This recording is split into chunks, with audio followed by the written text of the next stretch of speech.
Hi hello welcome to Jason media. నా మనసు ఆనందంతో నిండిపోయింది. మేనకోడలి టాలెంట్ చూసి మురిసిపోయిన మెగాస్టార్ చిరంజీవి హీరోగా నటించిన లేటెస్ట్ సినిమా మన శంకర వరప్రసాద్ గారు. క్రేజీ డైరెక్టర్ అనిల్ రావిపూడి తెరకెక్కించిన ఈ సినిమా సంక్రాంతి పండుగ కానుకగా జనవరి 12న ప్రేక్షకుల ముందుకు వచ్చింది. కని విని ఎరుగని కలెక్షన్లు సాధిస్తూ బాక్సాఫీస్ దుమ్ము లేపుతుంది. ఇప్పటికే ఈ మూవీ కలెక్షన్లు 350 కోట్లకు చేరువైనట్లు ట్రేడింగ్ నిపుణులు చెబుతున్నారు. ఇదిలా ఉంటే మన శంకర వరప్రసాద్ గారు సినిమాకు భీమ్ స్వరాలు అందించారు. ఇందుకు తగ్గట్టుగానే ఈ మెగా మూవీలోని పాటలు సూపర్ హిట్ అయ్యాయి.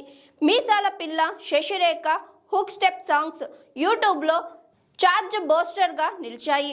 ఇక చిన్న పిల్లల వాయిస్తో వచ్చే ప్లై హై సాంగ్ అయితే సినిమాకు ఎమోషనల్ ఫీలింగ్ తెచ్చింది.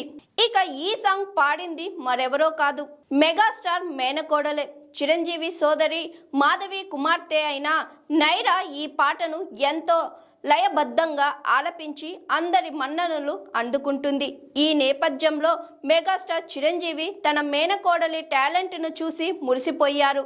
ఈ మేరకు సోషల్ మీడియా వేదికగా నైరాపై ప్రశంసలు కురిపించారు. నా చిన్న మేనకోడలు నైరా ఫ్లై హై పాట పాడడం చూసి నా హృదయం ఆనందంతో నిండిపోయింది. ఇది కేవలం ఆరంభం మాత్రమే. నీ మార్గంలో నువ్వు మరింత అంతులేని అవకాశాలతో ముందుకు సాగాలని కోరుకుంటున్నా. భవిష్యత్తులో ఉన్నత శిఖరాలకు ఎదగాలని ఆశిస్తున్నాను అని చిరంజీవి ట్వీట్లో రాసుకొచ్చారు. ప్రస్తుతం ఈ ట్వీట్ నెట్టింట వైరల్గా మారింది.